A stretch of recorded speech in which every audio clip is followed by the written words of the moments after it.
Hello दोस्तों। तो चलिए स्टार्ट करते हैं अपना रियल फंक्शन का सेकंड क्लास। पहला क्लास तो हम कर लिए थे और आज हम बताने वाले हैं कि रेंज कैसे फाइंड करेंगे, क्योंकि कल हम कर लिए थे डोमेन तक और रियल फंक्शन क्या होता है। आज हम लोग करेंगे रेंज।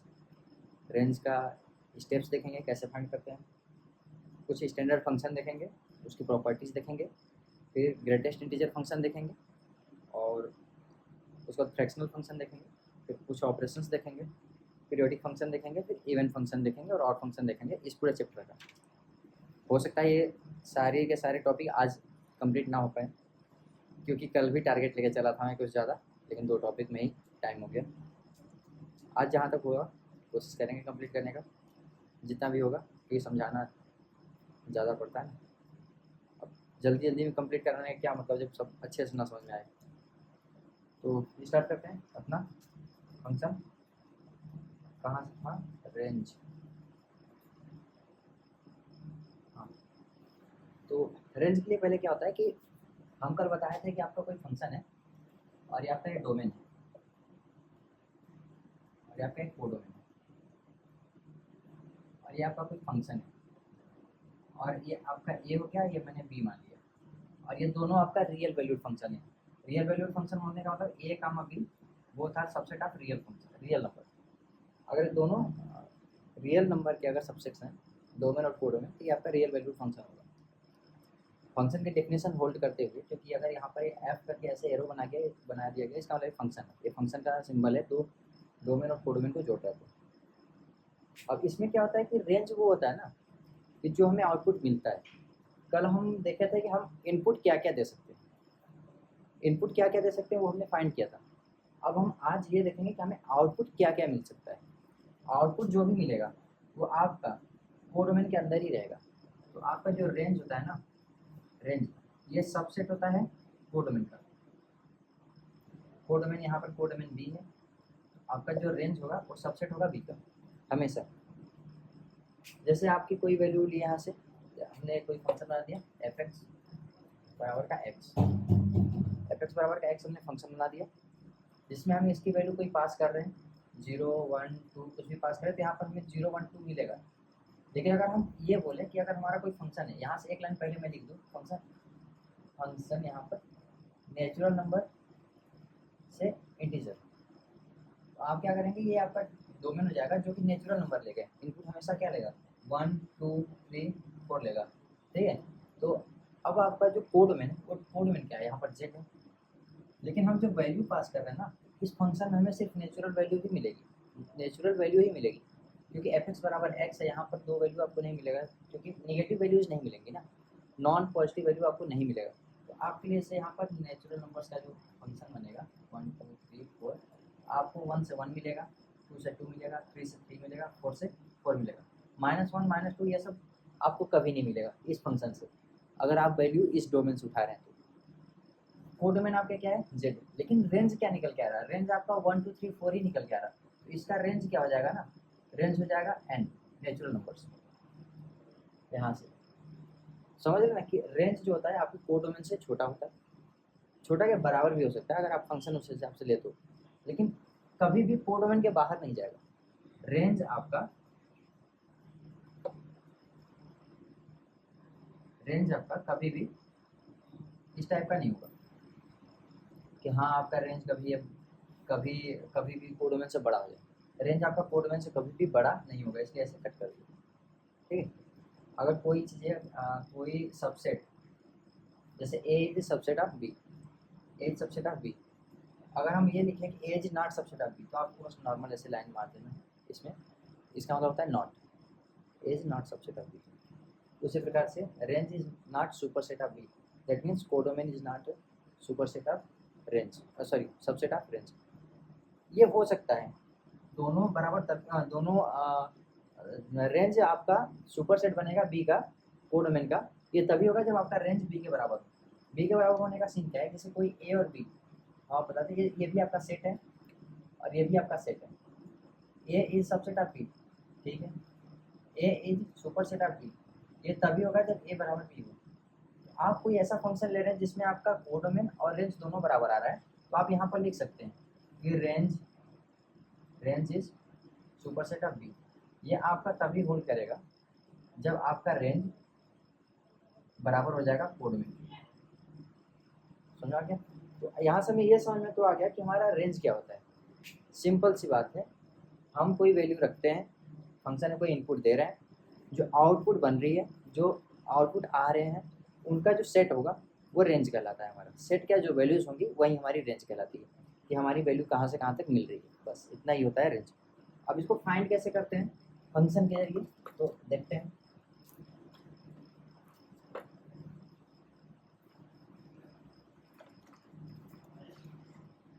देखिए, पहले तो हम पहली क्लास में बता चुके हैं कि अगर हम ग्राफ पढ़ लिए या इनइक्वालिटी पढ़ लिए हो पहले से, तो ये जो चैप्टर है ये बहुत आसान हो जाएगा, फंक्शन का चैप्टर, ये रियल फंक्शन।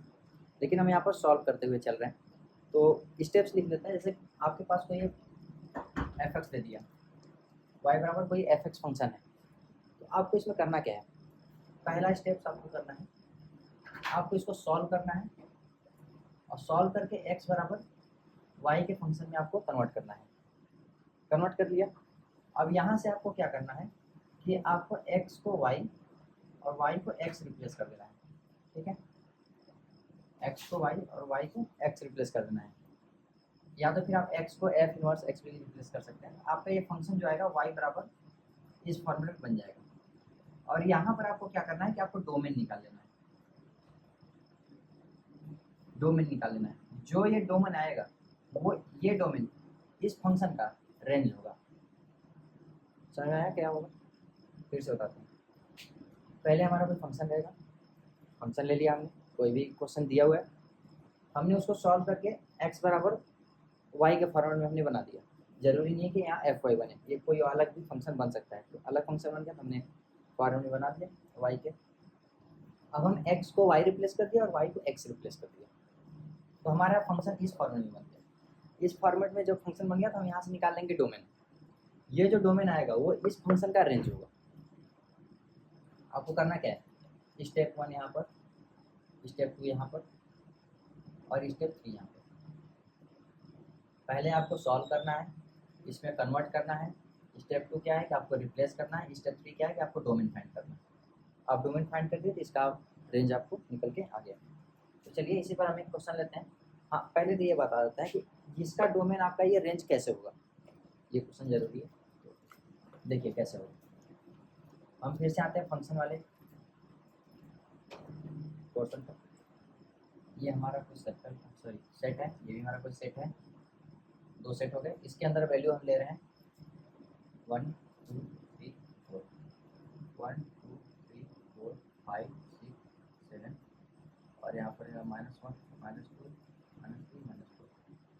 यहाँ एफ एक्स बराबर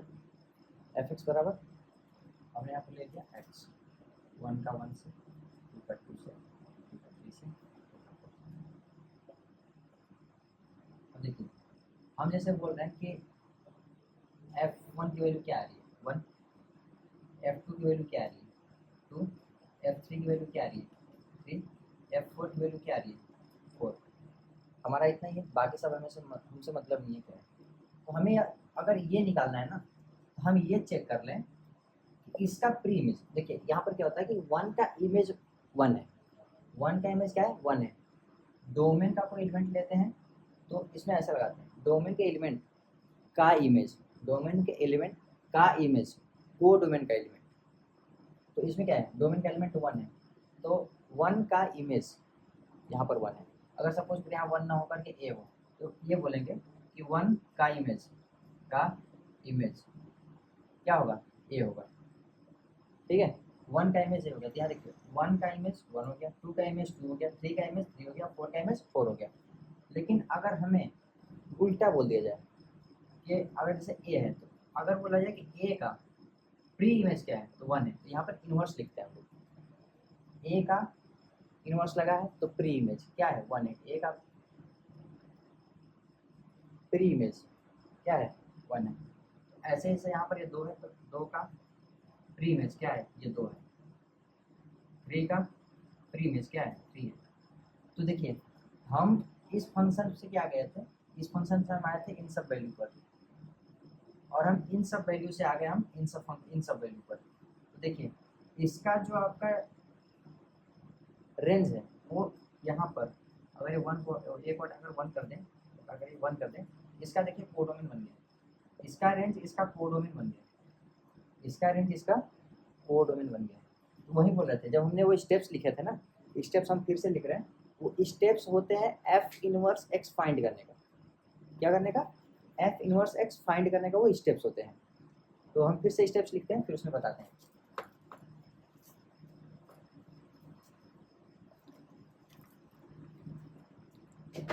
हम लिखते हैं एफ एक्स वाई बराबर, सॉल्व किए एक्स बराबर वाई एफ वाई मिला दिए, फिर हमने एक्स को रिप्लेस कर दिया वाई से, वाई को रिप्लेस कर दिया एक्स से, और यहाँ पर हमारा आ गया तुम्हारा वाई बराबर वाई एफ एक्स आ गया। तो हम इसको क्या करते हैं ना, इसको हम वाई को आप एफ इनवर्स एक्स भी लिख सकते हो, आपको यहीं पर रिप्लेस करना होता है। एक्स को रिप्लेस कर दिया एफ इनवर्स एक्स से, और वाई को रिप्लेस कर दिया एक्स से। तो आपका जो ये फंक्शन बनता है ना, यहाँ से आप यहाँ से जो फंक्शन बनता है एफ इनवर्स एक्स बराबर फाई ऑफ एक्स बनता है। तो देखिए वही तो है, यहाँ पर हम क्या कह रहे हैं, वाई जो है आपका एफ इनवर्स एक्स से लिख दिए, फंक्शन फंक्शन क्या बन गया आपका, वाई क्या एफ इनवर्स एक्स है, और एफ इनवर्स क्या निकला था हमारा फाई एक्स, जो कि वाई बराबर फाई एक्स है। तो वही कह रहा था कि जैसे साइड में क्या आया था, पहले वाले का रेंज दूसरे वाले का डोमेन, तो यहाँ पर ये डोमेन है, ये जो रेंज हमारा निकालना है पहले वाले का दूसरे वाले का डोमेन बनना है ना, क्योंकि इनवर्स है, एक्स का प्री इमेज चाहिए हमें। तो हम जब इसमें वैल्यू आए थे, ए है यहाँ पर मान लीजिए 1 है, तो एफ ऑफ ए बराबर 1 हो गया, और एफ इनवर्स ऑफ ए 1 बराबर ए हो गया। तो हमें क्या निकालना था, इस वाले का रेंज निकाला था, तो रेंज क्या 1 आ रहा है, जैसे एक एलिमेंट में तो इसका रेंज क्या आ रहा है 1 आ रहा है।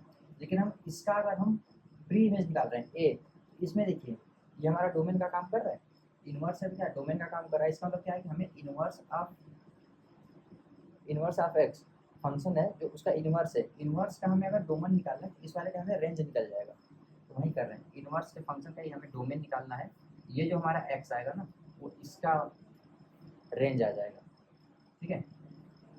अब आती है बात यहाँ पर जब आ गई कि हाँ आपको इनवर्स निकालना होता है, एफ इनवर्स एक्स निकालना होता है। तो एफ इनवर्स का एक प्रॉपर्टी होता है कि आपको ये जो फंक्शन है ये 1 1 होना चाहिए और अनटू होना चाहिए, 1 1 अनटू दोनों होना चाहिए।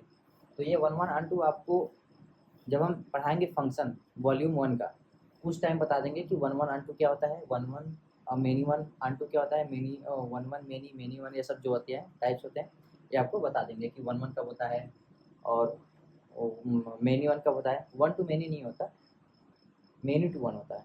1 टू मेनी का अगर कोई डिफाइन हो जाएगा ऐसे तो फंक्शन नहीं रहेगा। तो 1 टू मेनी नहीं होता, मेनी 1 होता है, ऐसे मेनी 1 फंक्शन होते हैं। ऑन टू कब होता है, इन टू कब होता है, तो ये जब वॉल्यूम 1 का फंक्शन पढ़ाएंगे तब बता देंगे। यहाँ पर अगर आपको अगर कोई एफ इनवर्स एक्स निकालना है या रेंज निकालना है तो फंक्शन आपका 1 1 ऑन टू रहेगा, इसका चिंता की बात नहीं करेंगे। तो चलिए अब एग्जांपल लेते हैं कि हाँ कैसे करेंगे, बिना एग्जांपल को हमको समझ में नहीं आएगा कि वैल्यू क्या हो रही है, कैसे निकल रहा है। तो हम एक क्वेश्चन उठाते हैं। तो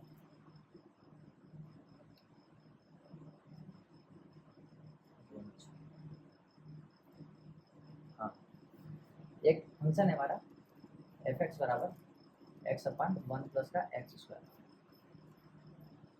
एफ एक्स वाई बराबर एफ एक्स वाई के टर्म में हम करते क्या है, वाई बराबर X upon 1 plus X square है, मल्टीप्लाई करा देते हैं। मल्टीप्लाई कराने के लिए हम थोड़ा सा ध्यान देंगे, जब भी कोई क्वेश्चन सॉल्व कर रहे हैं ना तो केसेस हमें देखनी होती है। जैसे हम लोग कोडिंग में एज केस देखते हैं ना, वैसे ही सॉल्व करते टाइम, मैथमेटिक्स सॉल्व करते टाइम छोटी छोटी केसेस देखनी होती है। अगर हमारा एक्स रियल नंबर है कोई भी और एक्स स्क्वायर कर दिया तो तुम्हारा ग्रेटर देन इक्वल टू 0 होगा हमेशा, ये आप सबको पता है। 1 प्लस कर दिया और एक्स स्क्वायर कर दिया तो हमेशा 1 से बड़ा होगा। इसका मतलब कि नीचे 0 तो नहीं बन रहा है, तो हम इसका मल्टीप्लाई करा देंगे, कोई दिक्कत नहीं होगा। अगर 0 बन रहा होता तो दिक्कत हो सकता था, लेकिन अब यहाँ पर 0 नहीं बन रहा तो मल्टीप्लाई करा देंगे। Y plus Y x square बराबर का एक्स, अब यहाँ और यहाँ वाई एक्स स्क्वायर माइनस का एक्स प्लस का वाई बराबर का, इस क्वेश्चन को सॉल्व करने के दो तरीके, या तो आप रूट निकाल लो, रूट से करो, या तो फिर आपको केसेस याद हो, केसेस याद होने चाहिए। अब कौन से केसेस?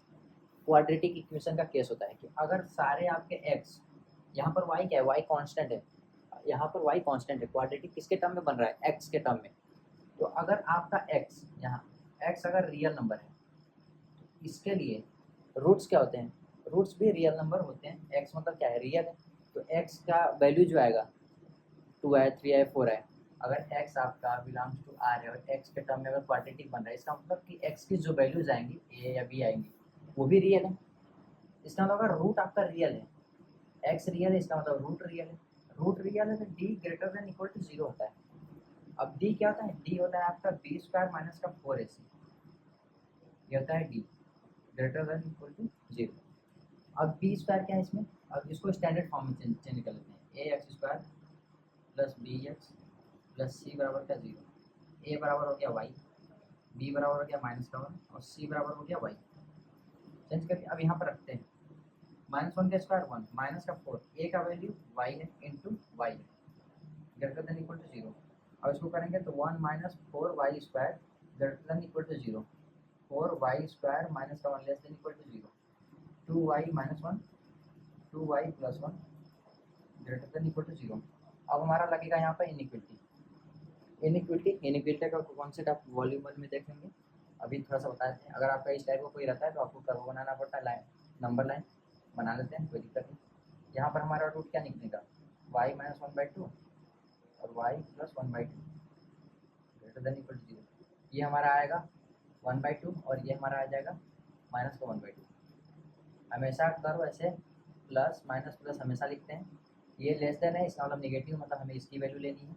तो हमारी y की वैल्यू कहाँ से कहाँ तक आ गई, बिलोंग्स टू 1/2 माइनस 1/2 से 1/2 तक।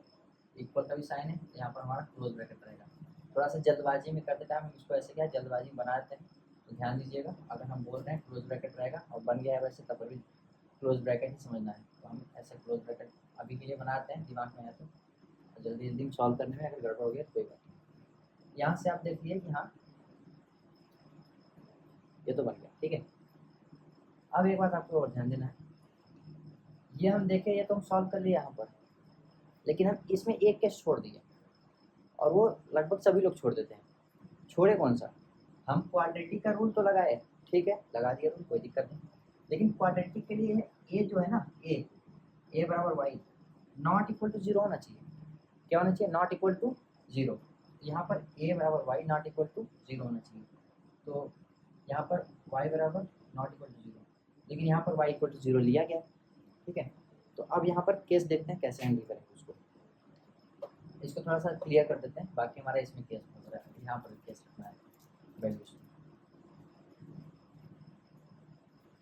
फंक्शन हमने यहाँ पर चेंज कर लिया था x के टर्म में, जो क्वाड्रेटिक बना हुआ था। हम लिख देते हैं वाई एक्स स्क्वायर माइनस का एक्स प्लस का वाई बराबर का 0। यहाँ से हम x के टर्म में फंक्शन लिखेंगे तो ये आपका रूट के टर्म में आएगा, जो कि प्लस माइनस के टर्म में आएगा, तो वहाँ पर लिख नहीं सकते, तो हम ऐसे रहने देते हैं। हमें यहाँ पर चेंज करना था, जो कि बिना चेंज किए हम निकाल लिया, चलो कोई नहीं, चेंज कर लेते हैं अभी। इसको समझाने के बाद चेंज करते हैं, चलो समझाने के बाद चेंज करते हैं, क्योंकि 2 स्टेप यहाँ पर मिटा दिया ना, फिर से लिखना पड़ेगा। हाँ, ये y इक्वल टू का 0 नहीं है, तो इस और इस दोनों सोल्यूशन से हमें क्या पता चला कि y इक्वल टू 0 नहीं लेना है। लेकिन जो भी वैल्यू हम निकालेंगे ना, वो वैल्यू हमें फिर से एक बार इक्वेशन में चेक करना होता है। पहले क्या होता है, पहले आपको स्टेप्स फॉलो करने हैं, आपको डोमेन निकालना है। तो डोमेन क्या था, यहाँ पर x को y, y को x चेंज करेंगे तो हमारा y ही निकालना है। यहाँ पर y जो x चेंज हो जाएगा तो वही निकालना है, जो कि हम निकाल चुके हैं। यहाँ पर y नॉट इक्वल टू 0 हो गया और यहाँ पर 0 लिया गया है। तो हम क्या करते हैं, इस 0 को चेक कर लेते हैं एक बार, क्योंकि सारी वैल्यूज को चेक करनी होती है। रूट निकालने के बाद ऐसा नहीं सीधे डायरेक्ट आंसर में टिक मार दें, नहीं, आपको चेक करना होता है। तो हम इस पर रख करके चेक करते हैं वहाँ पर। तो अगर 0 हो, x 1 प्लस का एक्स स्क्वायर, इसको मल्टीप्लाई कर देंगे इधर, 0 बराबर x बराबर 0। तो यहाँ पर ये कह रहा है कि अगर हम y बराबर 0 रख रहे हैं ना, तो x बराबर 0 मिल रहा है। इसका मतलब ये है कि अगर हम मेन फंक्शन में रियल नंबर अगर x हम 0 ले लिए तो हमें y 0 मिलेगा, उससे कोई दिक्कत नहीं हो रहा है। हम जो यहाँ पर चेंज किए थे क्वाड्रेटिक इक्वेशन को सॉल्व करने के लिए ये जो केसेस निकाले थे हम, जिसमें एक छोटा सा एक केस निकला था कि वाई नॉट इक्वल टू 0 होना चाहिए, ये इस इक्वेशन से निकला था, वो ठीक है क्योंकि हमने सारी चीज़ों में चेंज किया था, बहुत सारी चीज़ें मल्टीप्लाई कर रहे हैं तो ऐसा होता है कभी कभी। तो जब हमें वैल्यू निकलती है ना, तो पॉइंट्स में जो भी वैल्यू निकलती है उसको हमें एक बार चेक करना होता है। हम यहाँ पर चेक कर लिए y बराबर 0 कोई दिक्कत नहीं कर रहा है, इसका मतलब हम इसको बराबर 0 कर सकते हैं। तो y नॉट इक्वल टू 0 ये केस क्या है आपका गलत है, कोई दिक्कत नहीं। यहाँ पर अगर ये 0 हो भी जाएगा तो इसको कोई दिक्कत नहीं होने वाला। तो ये हमारा क्या हो गया कि हमारा फाइनल आंसर आ गया। अगर ये 0 हो सकता है तो ये हमारा फाइनल आंसर है, कोई दिक्कत नहीं, फाइनल आंसर आ गया। अब हम करते हैं रूट के माध्यम से। जैसे हम बोले थे कि अगर आपका सॉल्व करने पर हमको x के टर्म में जाना पड़ेगा, तो यहाँ से देखिए हमने यहाँ पर स्टेप 1 लगाया है, सॉल्व किया है, सॉरी सॉल्व नहीं किया, यहाँ पर मैंने y बराबर एफ एक्स लगाया, y बराबर एफ एक्स के टर्म में लिखा, यहाँ पर हमने सॉल्व किया है, ठीक है। ये और ये टर्म दोनों सॉल्व करेंगे। देखिए अब क्या होता है कि ax स्क्वायर प्लस का bx प्लस का c आपका क्वाड्रेटिक इक्वेशन है ना, तो x बराबर होता है minus B plus minus B square minus 4ac का रूट अपॉन 2।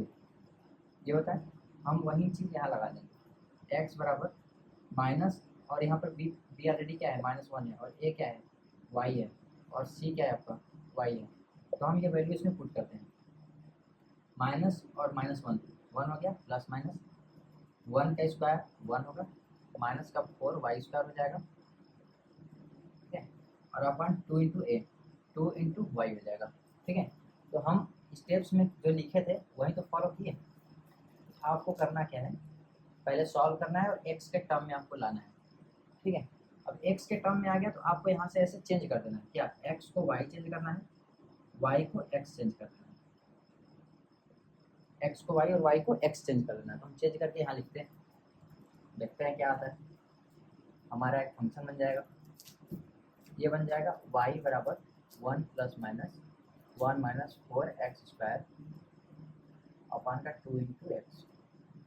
ये हो गया, ये हमारा आ गया y बराबर 5x के टर्म में, और यहाँ पर हमारा क्या आया था x बराबर 5y के टर्म में। ये चीज़ यहाँ पर लिख दिया हमने, ये मैंने क्वेश्चन था y बराबर fx के टर्म में रखा, सॉल्व करके x बराबर 5y के टर्म में लाया, स्टेप्स लाया, इसके बाद हमने यहाँ पर रिप्लेस कर दिया, रिप्लेस करके हमने इस टर्म में ला दिया। अब हमें करना क्या है कि यहाँ पर हमें डोमेन निकालनी है। डोमेन हम कल बताए थे कैसे फाइंड करना है। डोमेन फाइंड करने क्या होता है, पहले आप तो नीचे 0 नहीं होना चाहिए, तो x डजंट इक्वल टू 0 नहीं होना चाहिए, ठीक है, x 0 नहीं होना चाहिए। देखिए अब यहाँ पर एक रूट के अंदर निगेटिव नहीं होना चाहिए, बाकी 0 हो सकता है पॉजिटिव भी हो सकता है। तो रूट के अंदर निगेटिव नहीं होना चाहिए, 1 minus 4x square greater than equal to 0 होना चाहिए, इसका मतलब 4x स्क्वायर माइनस का 1 लेस देन इक्वल टू 0 होना चाहिए, 2x माइनस 1 और 2x plus 1 less than equal to 0 होना चाहिए। अब यही हम सॉल्व किए थे, तभी आया था 1/2 माइनस 1/2, और ये प्लस माइनस प्लस, ये निगेटिव साइन है तो ये वाला लेंगे, इसका मतलब x बिलोंग्स टू -1/2 से 1/2। अब कहेंगे उस बार हमने y रखा था, इस बार हमने x क्यों ले लिया, तो उस बार हमने क्वाड्रेटिक के टर्म से लिखा था, डायरेक्ट हमने y को x में रिप्लेस नहीं किया था। अगर हमने क्वाड्रेटिक के बाद अगर हमने उसको रिप्लेस कर देते x को y, y को x, तो जो हमारा y का जो आंसर आया था उसको अगर रिप्लेस कर देते x का ही तो आंसर आता। हमने बिना उसको रिप्लेस किए फास्ट तरीके से कर दिया था, लेकिन स्टेप वाइज जैसे रिप्लेस जो करते हैं वो हम ये कर रहे हैं, यहाँ पर कर रहे हैं अगले टर्म में, कि हाँ ये पहले रूट निकालेंगे, रूट मतलब कि x के टर्म में निकालेंगे, फिर उसको सॉल्व करेंगे, तब ये हमारा रेंज आएगा। लेकिन हम इससे पहले क्या किए थे, बस हम सॉल्व किए थे, क्वाड्रेटिक इक्वेशन आया था, हमने वो केस लगा दिया था कि d greater than equal to 0 होना चाहिए, रूट अगर रियल है तो, और डायरेक्ट हमने y निकाल लिया था। लेकिन y में भी आपका x छुपा हुआ है, y को अगर आप रिप्लेस कर देंगे x से तो क्या हो जाएगा, x का वैल्यू आ जाएगा। तो उसमें कोई बड़ी बात नहीं है, अगर कन्फ्यूजन हुआ होगा तो उसके लिए ये वाला तरीका अपनाइएगा, उसको छोड़ दीजिएगा, क्वाड्रेटिक जब बताएंगे तो उसमें बता देंगे। हाँ अभी तक हमने क्या किया, x निकाल दिया, और यहाँ पर x नॉट इक्वल टू 0 होना चाहिए, नॉट इक्वल टू 0। जो केसेस वहाँ पर आए थे पिछले बार जो बताया था क्वाड्रेटिक के डायरेक्ट d से, वही केस यहाँ पर भी आया है। वहाँ पर क्या था, y नॉट इक्वल टू -1/2 से 1/2 और y नॉट इक्वल टू 0। तो इसको जब आप एक्स को वाई को जब एक्स रिप्लेस कर देते हो तो वही तो यही तो वैल्यू आता, जब वाई को रिप्लेस कर देते हैं यही वैल्यू आता। अब इसमें करना क्या होता है कि जब मैंने फंक्शन में बताया था कि आपको एफ एक्स रखना है तो आपको कोडोमेन सॉरी इसमें जब रखते हैं आप वैल्यू ए और यहाँ पर मान लो कि आपका आपने एक्स यहाँ से उठाया और ए मैप कर रहा है इसको, तो एफ एक्स बराबर का ए ले रहा है, तो एफ इनवर्स का ए बराबर का एक्स होगा। तो हम क्या कह रहे हैं कि इसका अगर हम रेंज उठा रहे हैं, रेंज निकालना है तो हम इसका डोमेन निकाल रहे थे, तो हम वही कर रहे हैं कि एक्स क्या है हमारा यहाँ पर डोमेन है इस फंक्शन के लिए, डोमेन है ये एक्स। अब इस जो वैल्यू है ना ये एक्स की, ये वैल्यू एक्स की हम इस वाले एक्स में नहीं रखेंगे, वाई की जगह पर रखेंगे। क्यों? वो आपको यहाँ से समझ में आएगा। जैसे हम इसका रेंज निकाल देते हैं, यहाँ पर डोमेन हो गया, तो यहाँ पर डोमेन का मतलब ए है, ए का मतलब क्या है, डोमेन एक्स के टर्म में है, डोमेन आपका ए के टर्म में है, फंक्शन क्या है उसका मतलब नहीं है, इनवर्स इसके टर्म में क्या है, एक्स के टर्म में। अगर यहाँ पर हम वाई बराबर समथिंग लिख दें, आपका फंक्शन के अंदर जो लिखा होता है ना उस वेरिएबल की बात हो रही होती है। तो इस फंक्शन के अंदर क्या वेरिएबल लिखा है, ए वेरिएबल, ये ए का वेरिएबल इसके फंक्शन में नहीं रखा है, इसके बाहर रखा है, बाहर मतलब कि इस वाले में। तो वहीं हम वैल्यू ये जो x बराबर 0 आया है, तो हम इसको चेक करेंगे कि x बराबर sorry x not equal to 0 आया है, तो इसको हम चेक करेंगे कि x सच में 0 के बराबर होगा कि नहीं होगा।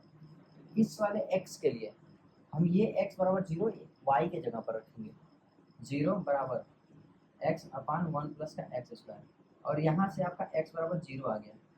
इसका मतलब कि आपका जो रेंज की वैल्यू है ना, उस वैल्यू के लिए आपका जो डोमेन की वैल्यू है पहले वाले फंक्शन की वो डिफाइंड है। मतलब ये कि अगर आप y बराबर 0 रखेंगे तो x बराबर 0 आएगा, और अगर x बराबर 0 रखेंगे तो y बराबर 0 आएगा। फंक्शन में कहीं भी कोई प्रॉब्लम नहीं हो रही है, इसका मतलब हम 0 ले सकते हैं डोमेन में भी और रेंज में भी। तो यहाँ पर हम क्या करेंगे, इस वाले केस को हटा देंगे, तो हमारा यहाँ पर भी जो रेंज आया हुआ है ना, ये रेंज आपका मेंटेन रहेगा, और यही आपका एक्चुअल आंसर भी है।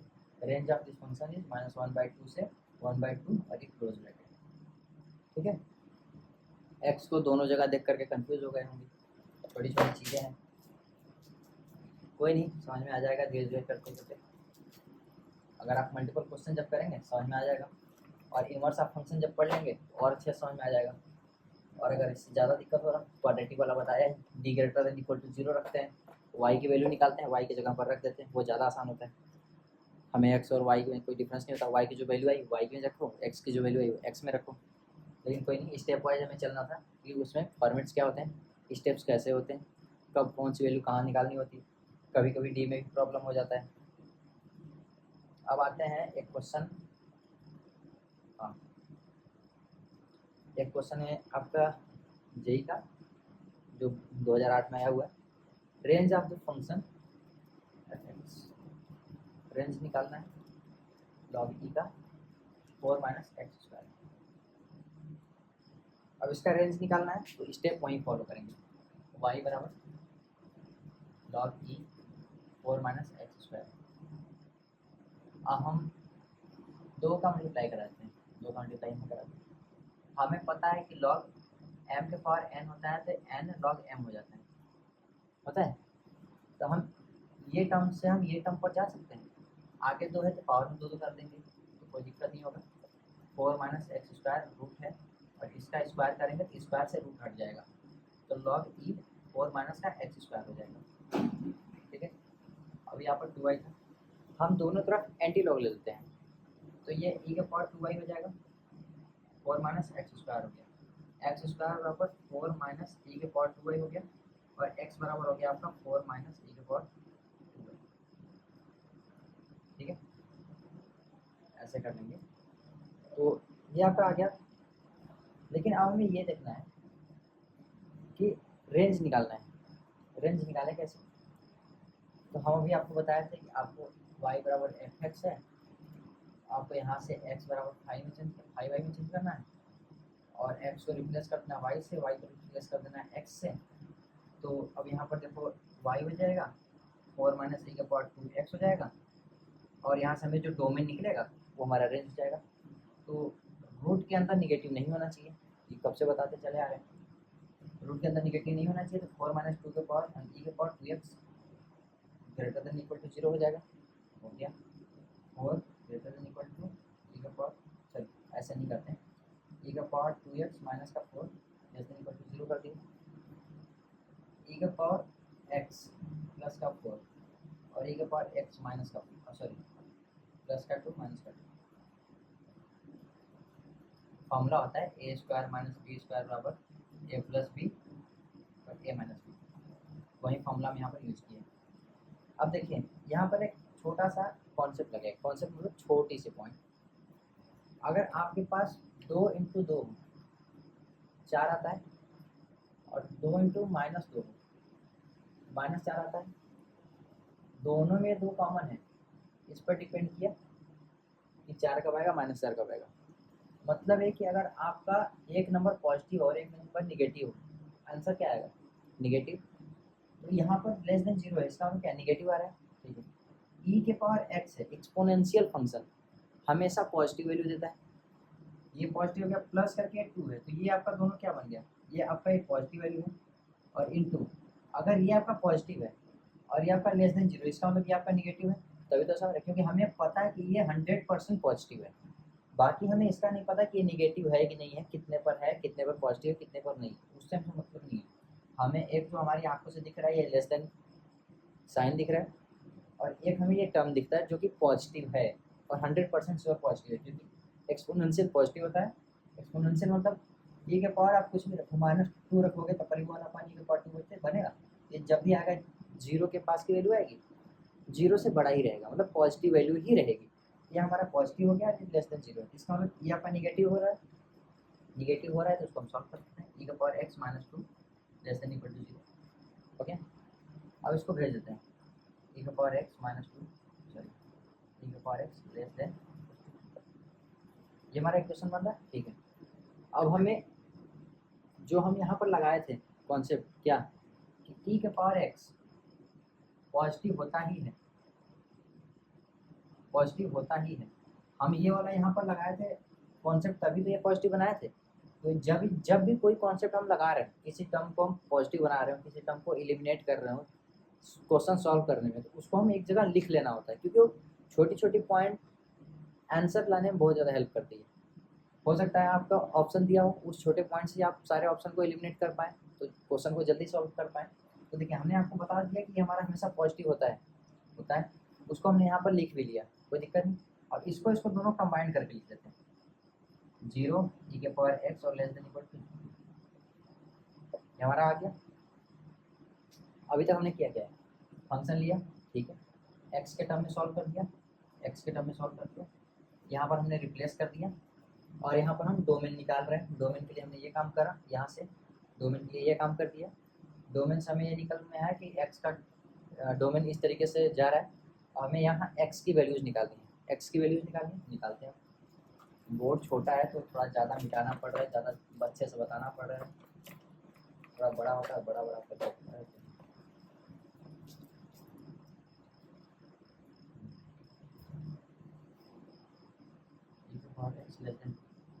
अब ध्यान दीजिएगा, हम लॉग लेते हैं तो लॉग बेस ई का power x less than log base E 2 log base E 0। यहाँ पर हम डायरेक्ट 0 नहीं लिखेंगे। अगर आप लॉग ले रहे हैं तो यहाँ पर डायरेक्ट 0 लिखना है, ये गलत है। लिखना क्या होता है, हमें ये लिखना होता है लॉग एक्स और यहाँ पर लिमिट लिखना होता है x टेंड्स टू 0। तो ये हमारी वैल्यू देती है -∞।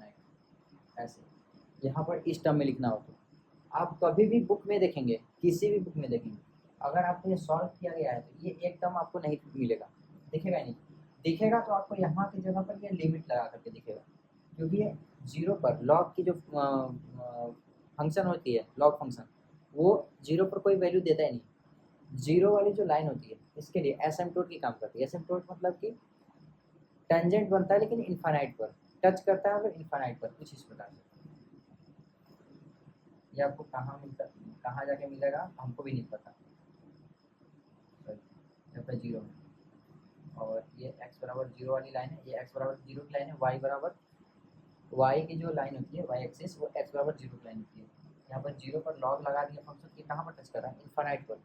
अगर कोई वैल्यू एग्जैक्ट दे रही हो तो फंक्शन में रख देते हैं तो हमें वैल्यू मिल जाता है। लेकिन जो एसिम्पटोट बन रही हो, जो कि हमें नहीं पता कहाँ वैल्यू देगी, क्या वैल्यू देगी, लेकिन बहुत दूर की वैल्यू देगी, उसके लिए लिमिट की वैल्यू लगाते हैं, लिमिट लिखते हैं। तो इसको हम चलिए चेंज कर लेते हैं, कैसे क्या होगा बता दिए कि यहाँ पर डायरेक्ट जीरो नहीं लिखना, लेकिन आपको समझाने के लिए हम लिख दे रहे हैं। ठीक है, लिख दे रहे हैं। तो करना क्या है, लॉग ले लिया, यहाँ भी लॉग ले लिया। लॉग लेने का दो रूल होता है, पहला और दूसरा। अगर आप इनइक्विलिटी में लॉग ले रहे हैं तो लॉग एक्स और ए, लॉग एक्स बेस ए। देखिए क्या है, अगर ए ग्रेटर देन ए क्या हुआ, ग्रेटर देन 1 हुआ, ए क्या हुआ, ग्रेटर देन 1 हो गया, तो हमारा जो इनइक्विलिटी का साइन होता है, इनइक्विलिटी का जो साइन होता है, मतलब इनइक्विलिटी यहाँ पर लिख देते हैं, सॉरी, इनइक्विलिटी ये हुआ, ये हुआ, साइन चेंज नहीं होता है, चेंज नहीं होता है, नहीं होता है। अपने हिसाब से मैं बोल दे रहा हूँ, समझ लेना। अगर बेस एक से बड़ा है तो इनइक्विलिटी का साइन चेंज नहीं होता है। लेकिन अगर हम दोनों साइड लॉग ले रहे हैं और बेस लेस देन 1 हो गया, बेस हालांकि ग्रेटर देन 0 रहता है, तो 0 और 1 के बीच में है, तो इसका साइन चेंज हो जाता है, चेंज हो जाता है। अगर ये है तो ये चेंज होकर के ऐसे बन जाएगा, अगर ये ऐसे है तो ये चेंज होकर के ऐसे बन जाएगा।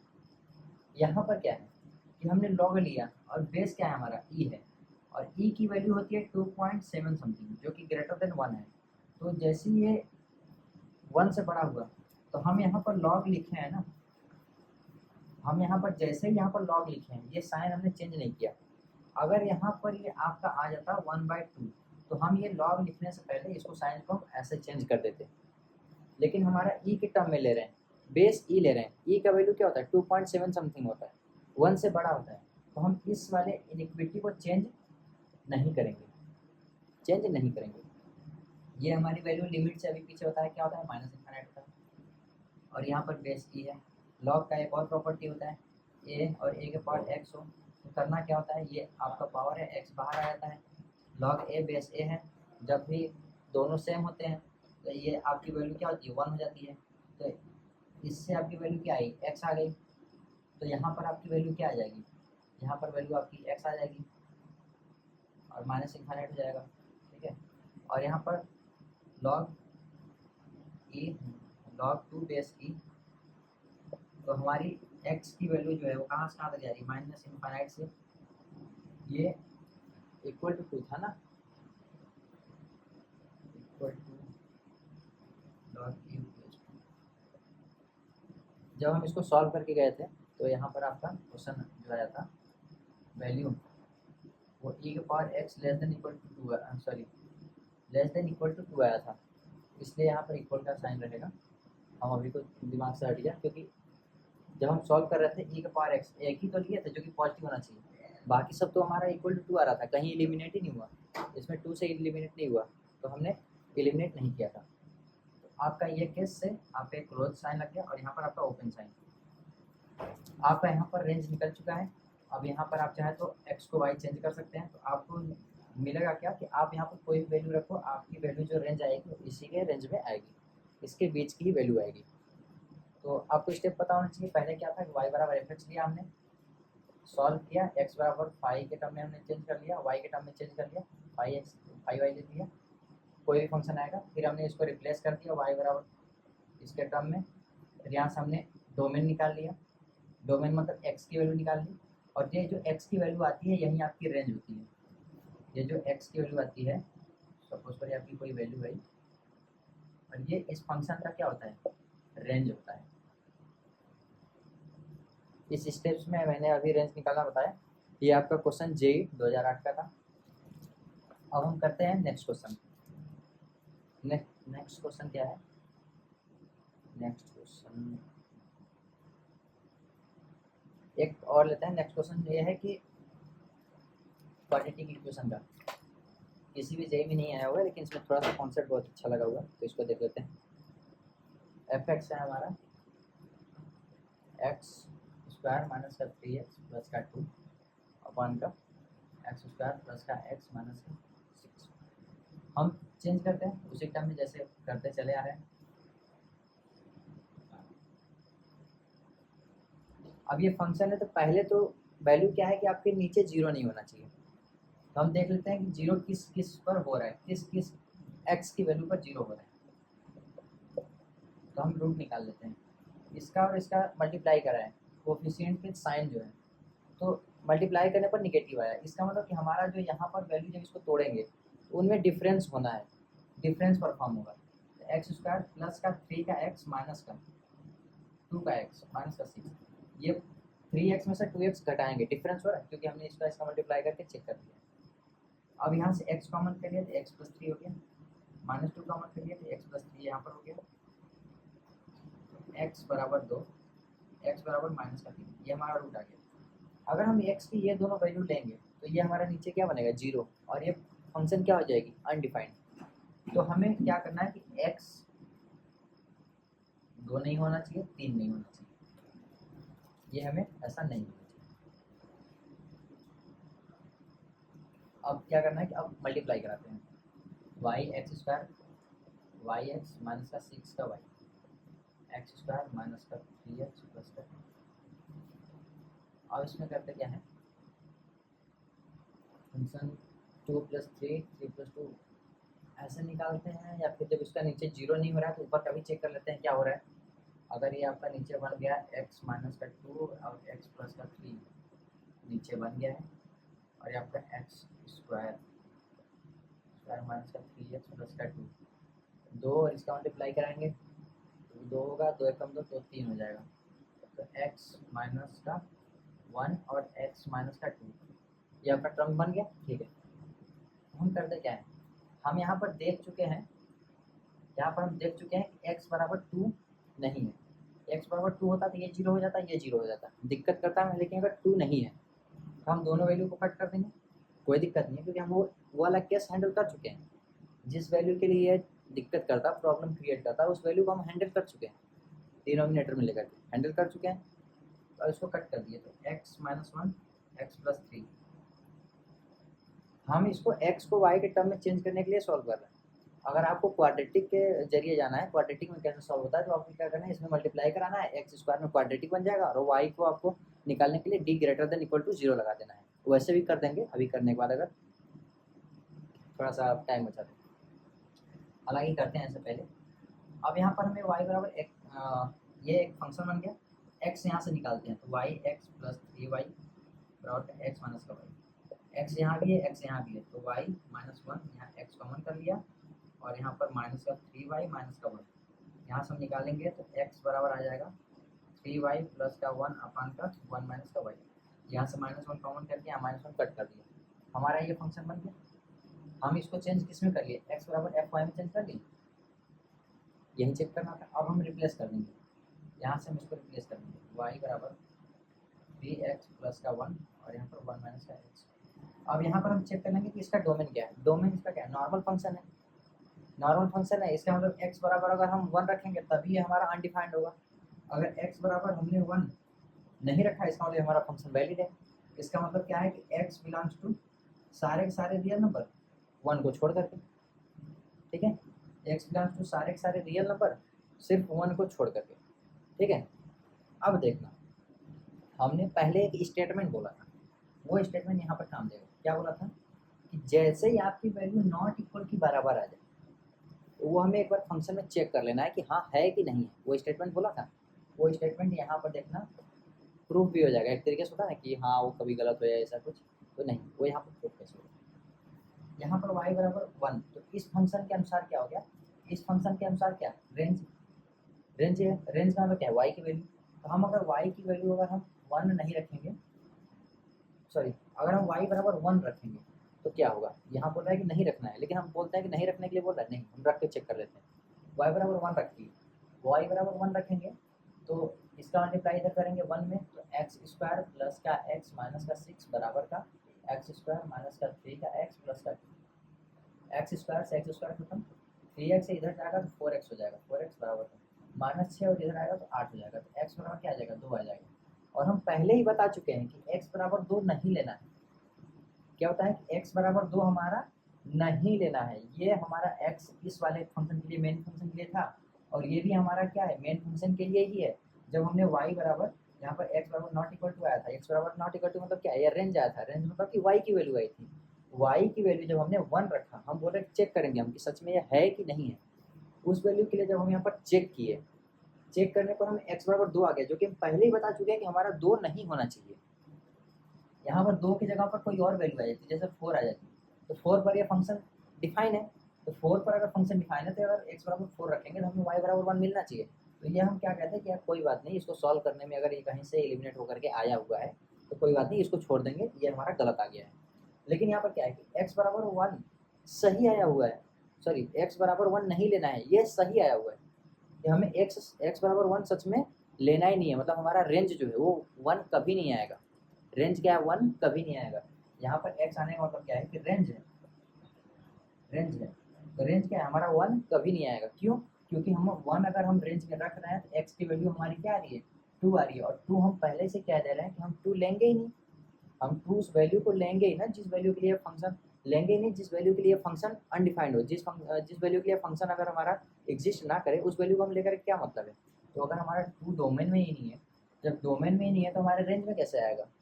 जब हम किसी को अगर 2 खिलाएंगे ही नहीं, तो 2 के द्वारा जो भी वैल्यू उसने आउटपुट में देना है वो आउटपुट कैसे आएगा। अगर कोई एक मशीन है और हम बोल रहे हैं कि अगर हम यहाँ से 2 देंगे तो यहाँ पर ये 1 निकालेगा, लेकिन हम कह रहे हैं कि अगर हम 2 देंगे तो ये मशीन ही खराब हो जाएगी।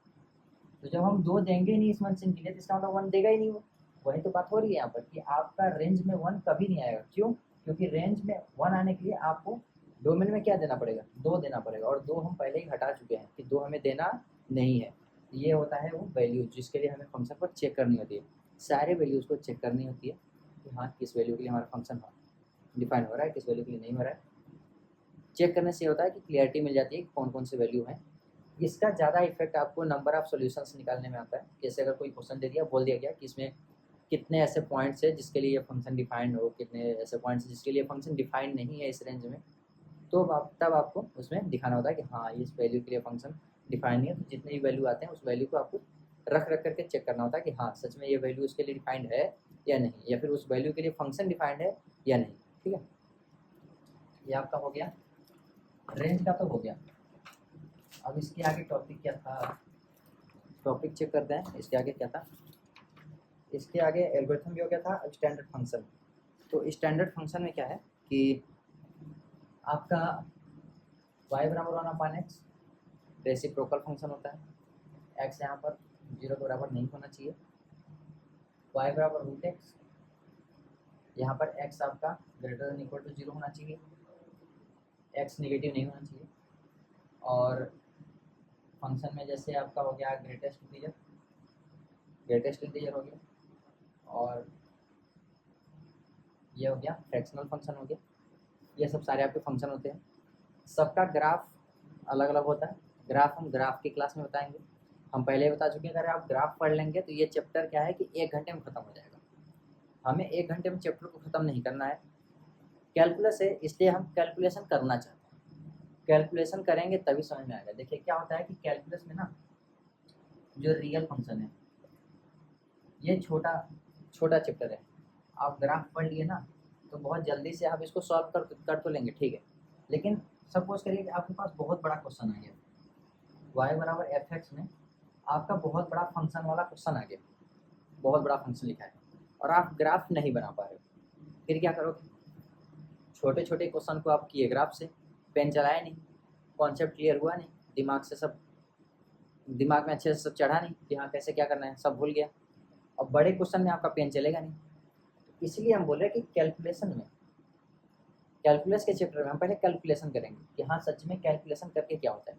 हम जितना भी यहाँ पर क्वेश्चन किए कल से लेकर के आज तक, हम सिर्फ और सिर्फ ये देख करके किए हैं कि हाँ कैलकुलेशन कैसे होगा, स्टेप्स क्या फॉलो होंगे, कैसे क्या फॉलो होगा, कैसे क्या नहीं होगा। अगर ग्राफ देख करके करना होता तो तुरंत बता देते कि हाँ कब क्या आएगा क्या नहीं। जैसे 1/, वो x + x² + 1 वैल्यू आया था, जाहिर सी बात है ये हमेशा पॉजिटिव आएगा, इस पर वैल्यू डिपेंड करेगी। तो ये हम ग्राफ देख करके या फिर ग्राफ बनवा करके हम 1 मिनट में बता देते, 2 मिनट में बताते, हो सकता है 5 मिनट ज़्यादा से ज़्यादा लगता, लेकिन उसको समझाने में कम से कम 10 से 15 मिनट लगे होंगे, क्योंकि अभी तक हम 4 या 5 ही क्वेश्चन बता पाए हैं। तो जाहिर सी बात है 1 घंटा होने वाला भी होगा। पता नहीं, ठीक है। तो ये सब स्टैंडर्ड फंक्शन होते हैं आपके। स्टैंडर्ड फंक्शन के फंक्शन बहुत भी होते हैं, फंक्शन तो अपने हिसाब से जो भी चाहे वो बना सकते हैं हम लोग। एक्स के टर्म में ही तो लिखना होता है, बाकी सब चीज़ें फंक्शन बन जाता है। और स्टैंडर्ड फंक्शन में एक और क्या होता है, कांस्टेंट फंक्शन। y बराबर कोई k हो गया, तो constant function is function of every variables. मतलब क्या है कि कांस्टेंट फंक्शन x का भी फंक्शन है, y का भी फंक्शन। जैसे y बराबर हमने क्या लिख दिया, fx, और इसके बराबर k है। y बराबर में क्या लिख दिया, fz, इसके बराबर k है। y बराबर में क्या लिख दिया, fa, फंक्शन ऑफ a है, और इसके बराबर क्या, कांस्टेंट है। तो कांस्टेंट जो भी होता है ना, कांस्टेंट फंक्शंस जो भी होते हैं वो फंक्शन होते हैं सारी वेरिएबल का, चाहे जिस वेरिएबल से लेकर के आप सॉल्व करो कोई दिक्कत नहीं होता। ये होता है कांस्टेंट फंक्शन। कांस्टेंट फंक्शन का आपका ग्राफ बनता है, नॉर्मली ऐसे ड्रा कर देंगे कि पॉजिटिव तो ऊपर, क्या नेगेटिव तो नीचे।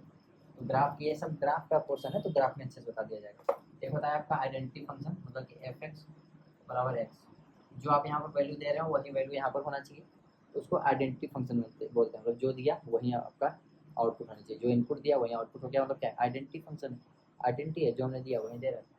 तो ये सब आइडेंटिटी फंक्शन होते हैं। और इसके बाद हम चलते हैं ग्रेटेस्ट इंटीजर फंक्शन में। ग्रेटेस्ट इंटीजर फंक्शन थोड़ा सा इंटरेस्टिंग है, क्योंकि ग्रेटेस्ट इंटीजर फंक्शन के क्वेश्चंस में बहुत से लोग फंस जाते हैं, उसको हम सॉल्व करेंगे थोड़ा सा। तो ग्रेटेस्ट इंटीजर फंक्शन क्या होता है,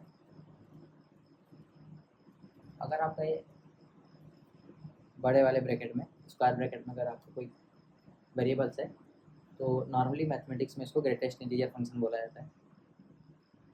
ग्रेटेस्ट इंटीजर फंक्शन क्या होता है कि ये आपका फ्लोर फंक्शन के नाम से भी जानते हैं। फ्लोर का मतलब क्या है कि जैसे कोई वैल्यूज़ है, कोई वैल्यूज़ है 1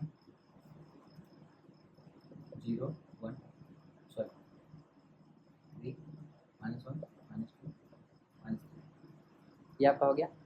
तो हमने ये बनाया है हॉरिजॉन्टल, अगर हमने इसको वर्टिकल बना दिया, बनाते हैं वर्टिकल, कोई दिक्कत हो रही है। ये हॉरिजॉन्टल था, हमने वर्टिकल बना दिया, सपोज करो 0 -1 -2 1 2 3, ये फंक्शन का नाम है फ्लोर फंक्शन। फ्लोर फंक्शन देखना, ये आपका एक फ्लोर है, फ्लोर ये भी है, फ्लोर ये भी है, अब फ्लोर आपका ये भी है। अब आपके पास कोई गेंद है, बॉल, बॉल आप यहाँ पर रखें, छोड़ें, तो कौन से फ्लोर पे गिरेगा, इस वाले फ्लोर पे गिर जाएगा और वहीं पर रुक जाएगा। तो इसमें क्या कह रहा है, ग्रेटेस्ट इंटीजर फंक्शन सेम कहता है। ग्रेटेस्ट इंटीजर क्या है, इस वाले वैल्यू के लिए सबसे बड़ा इंटीजर क्या है, ये है। तो वो ग्रेटेस्ट इंटीजर फंक्शन क्या करता है, जैसे 1.2 है ना, ये जब जैसे ग्रेटेस्ट इंटीजर लगा देंगे तो 0.2 को छोड़ करके ये 1 पे गिर जाता है। मतलब कह रहा है कि हमने 1.2 पर एक वैल्यू छोड़ी, गेंद छोड़ा, 1.1 ये है, 1.2 ये है, यहाँ से हमने एक बॉल गिराया। अब बॉल कहाँ जाकर के गिरेगा, 1 पे जाकर गिर जाएगा, और 1 पर गिरेगा तो वहीं रुक जाएगा। ये बॉल ऐसा है कि जिस फ्लोर पे गिरा वहीं पर रुक जाएगा, ऐसा नहीं कि उस बॉल उस फ्लोर से गिर करके कहीं और चला गया, नहीं। 1.2 से हमने बॉल को गिराया, किस पे जाके टिका है, 1 पे रुक गया, तो इस वाले की वैल्यू क्या आ जाएगी, 1। इसलिए बोला जाता है कि फ्लोर, फ्लोर मतलब क्या होता है कि फ्लोर वाइज अगर आपका कोई घर बना हुआ, और जैसे सीढ़ी बना हुआ एक तरीके से, बड़ा सा सीढ़ीदार आप फ्लोर बना लो घर, ठीक है।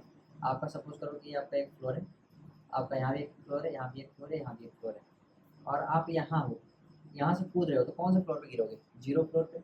आप यहाँ से कूदोगे तो कौन से फ्लोर पे गिरोगे, 1 वाले फ्लोर पे। यहाँ से कूदोगे तो कहाँ गिरोगे, 2nd वाले फ्लोर पे। तो वही ये कह रहा है कि 1.2 से गिरोगे तो आप कौन से फ्लोर पे रुकोगे, 1। तो ग्रेटेस्ट इंटीजर फंक्शन वही कहता है कि 1.2 में अभी तक सबसे ग्रेटेस्ट इंटीजर क्या है, तो 1.2 में अभी तक सबसे ग्रेटेस्ट इंटीजर क्या है, 1। 1.8 में अभी तक का सबसे ग्रेटेस्ट इंटीजर क्या है, 1 ही है, क्योंकि 1.1 तक भी अगर हम जाकर के बॉल छोड़ेंगे तो कहाँ गिरेगा, 1 पर ही गिरेगा, फ्लोर फंक्शन।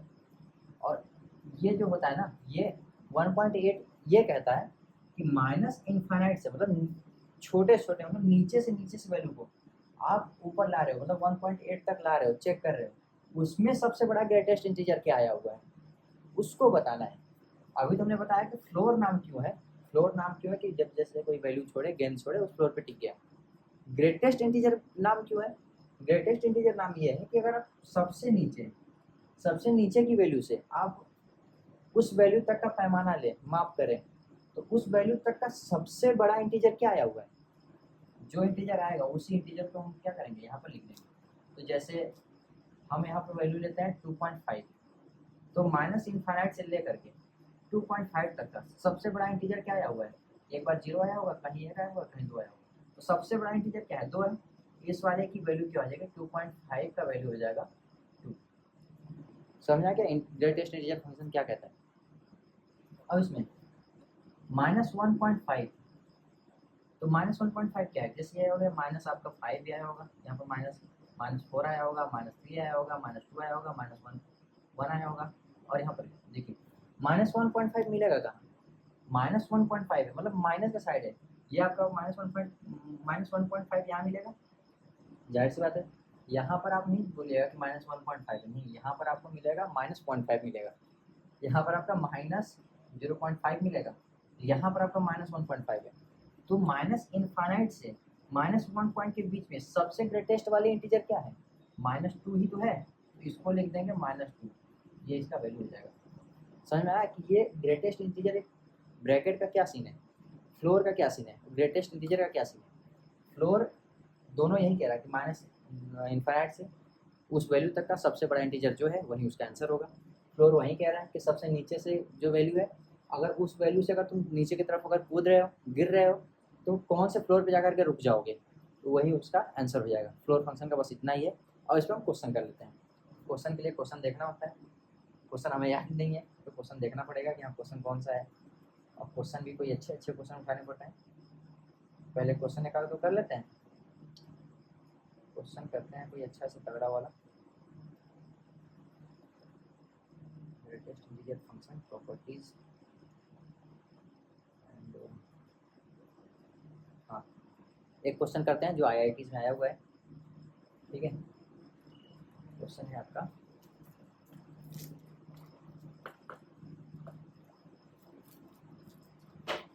1/2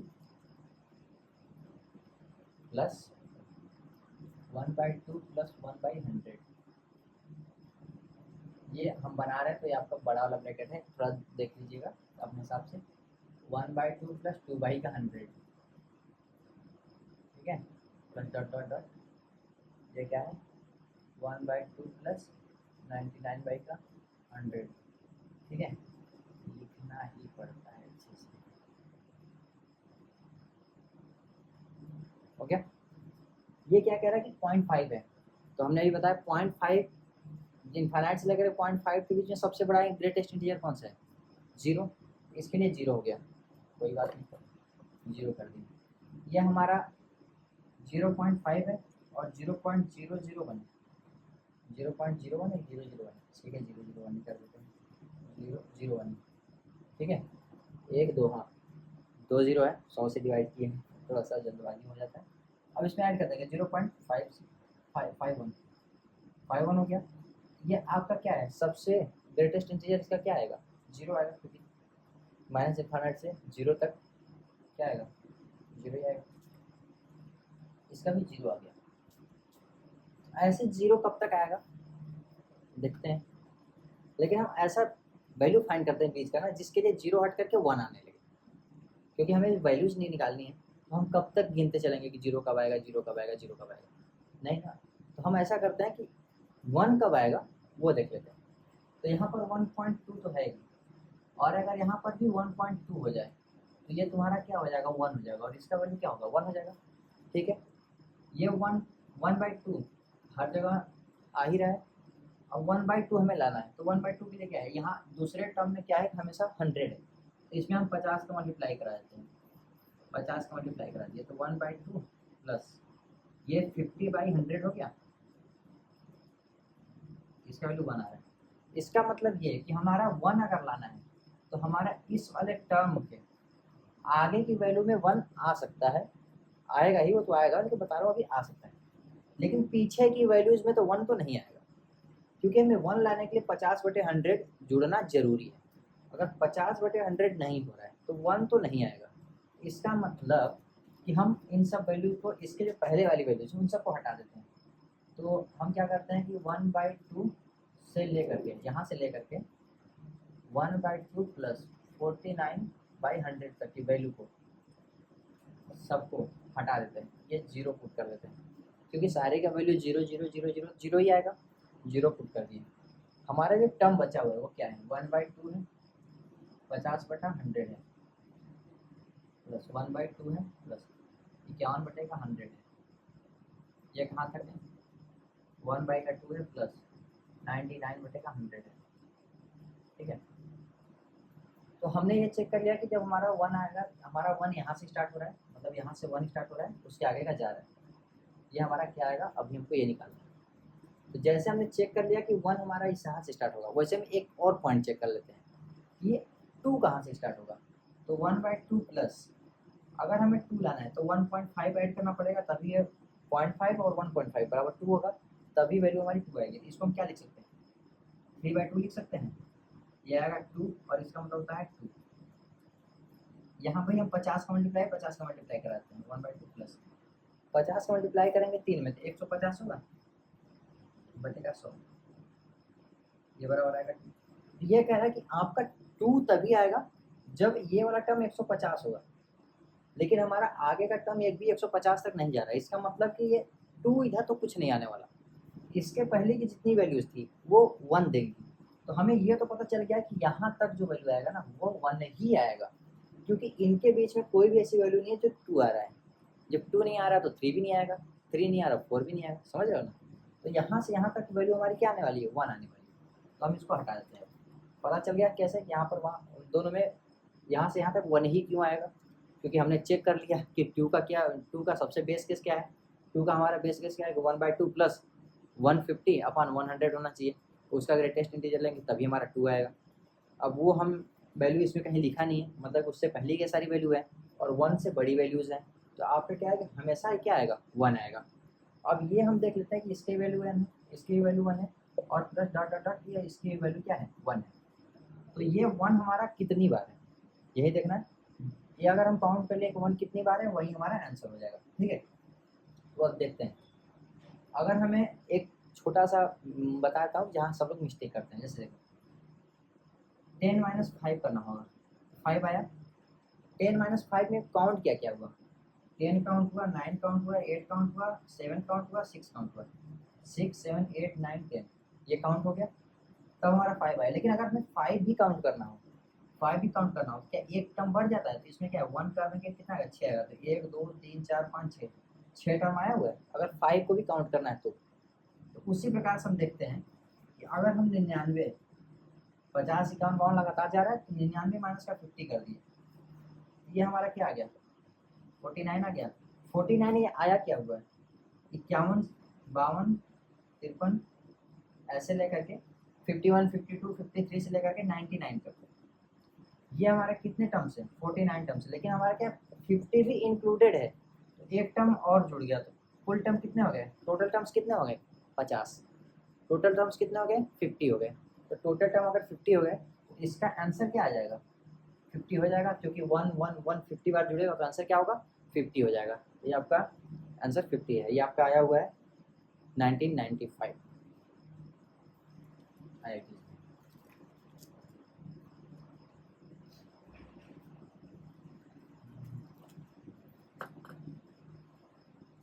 ये आपको समझ में आ गया कैसे आया हुआ है, ये हो गया। और एक और क्वेश्चन कर लेते हैं अच्छा सा, इसमें IIT में आया हुआ अच्छा लगता है ना। तो फंक्शन खत्म हो गया।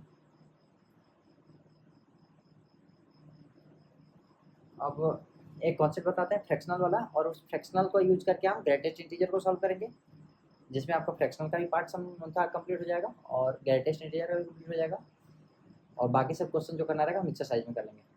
पहले मैं चेक कर लूँ कितना टाइम तक रिकॉर्डिंग हुआ है, क्योंकि फ़ोन को मैंने रियर कैमरा से वीडियो रिकॉर्ड कर रहा हूँ, तो मुझे उस अभी फ़ोन के पास जाना पड़ेगा, देखना पड़ेगा कि टाइम कितना हुआ है। अगर 1 घंटा हो गया होगा तो बंद कर देंगे, अगर 1 घंटा नहीं हुआ होगा तो फिर से क्लास कंटिन्यू रखेंगे। Just 1 second.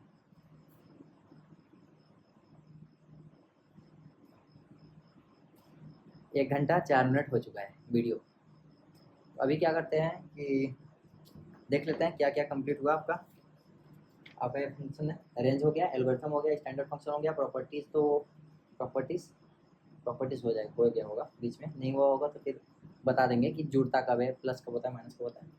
Greatest integer function बता दिया, फ्रैक्शनल फंक्शन ये बताना है, और ये 4 आपके टॉपिक्स रह गए।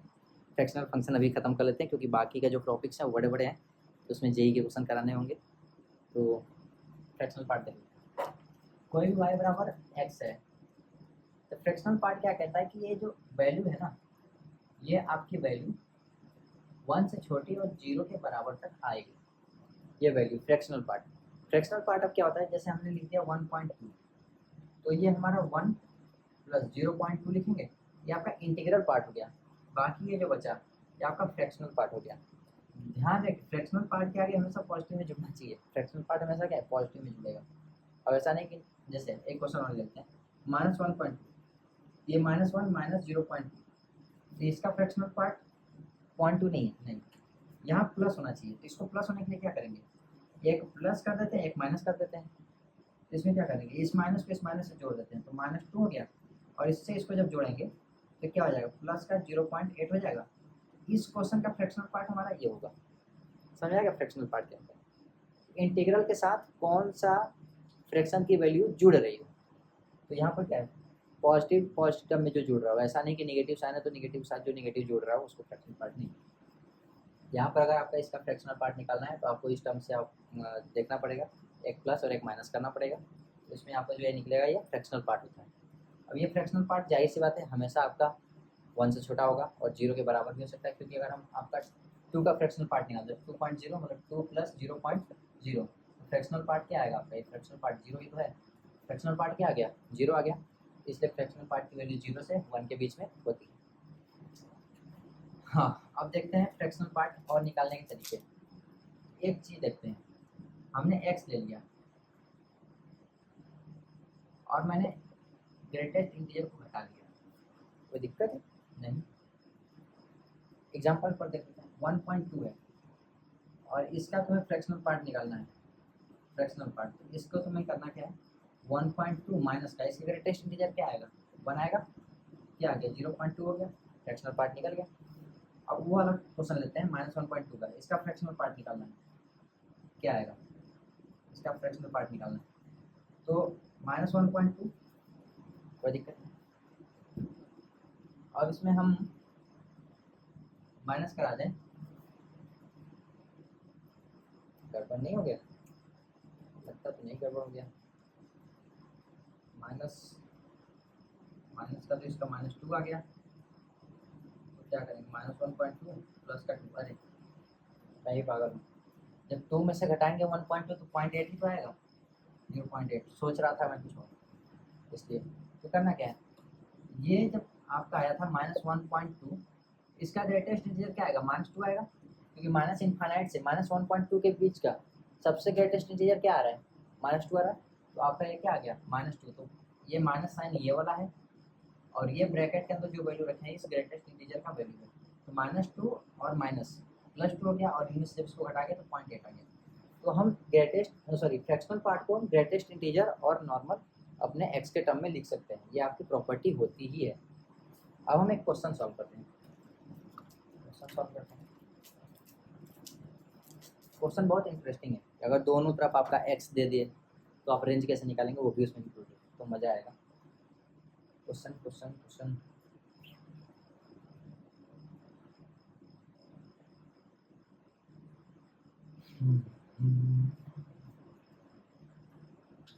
आपका इसमें निकालना है number of integral solution, number of integral solution, ये क्वेश्चन कराने के बाद बंद कर देंगे। तो x प्लस का 1 प्लस का 2x बराबर का 4 इंटू एक्स प्लस का 1 माइनस का 6,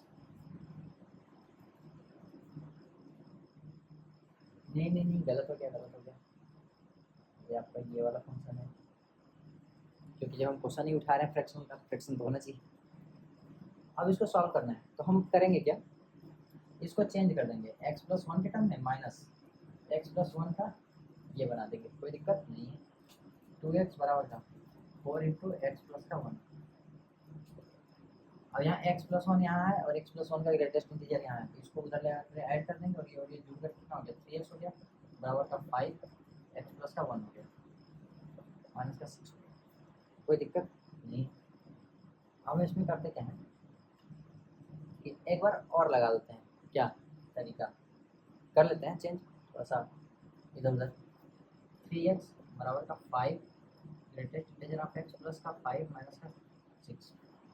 इसमें होता क्या है कि आपका कोई ग्रेटेस्ट इंटीजर है और प्लस का n ले लिया और n आपका पॉजिटिव इंटीजर हो, यहाँ से हटा करके यहाँ लगा। n आपका पॉजिटिव इंटीजर हो तो आपका ये ऐसे स्प्लिट हो जाता है हमेशा। क्यों?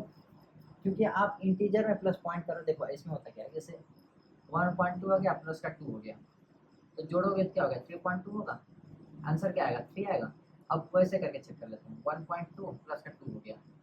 अब 1.2 का इंटीजर ग्रेटेस्ट इंटीजर तो प्लस 2 ले लो, इसका 1 आ गया प्लस का 2 आ गया, कितना आएगा 3 आ गया। तो ये एग्जाम्पल से भी क्रॉस वेरीफाई कर लेना चाहिए हाँ क्या होता है। तो ये आपका प्रॉपर्टी होता है। तो वही हमने किया कि x में 1 है, 1 जो कि पॉजिटिव है और इंटीजर है, तो 1 को हमने अलग कर लिया, 5 का मल्टीप्लाई करा दिया, तो ये सब हमने अलग अलग कर दिया, कोई दिक्कत नहीं। तो 3x बराबर का 5 और इसको करेंगे तो माइनस का 1 हो जाएगा, ठीक है। अब देखना इसमें करना क्या है, नंबर ऑफ इंटीग्रल सॉल्यूशन बताने हैं और इसमें हमें वैल्यू रखने हैं। तो हम कौन सा ऐसा x रखें जो कि x ये वाला रखने पर और इस दोनों को सॉल्व करने पर हमारा आ जाए।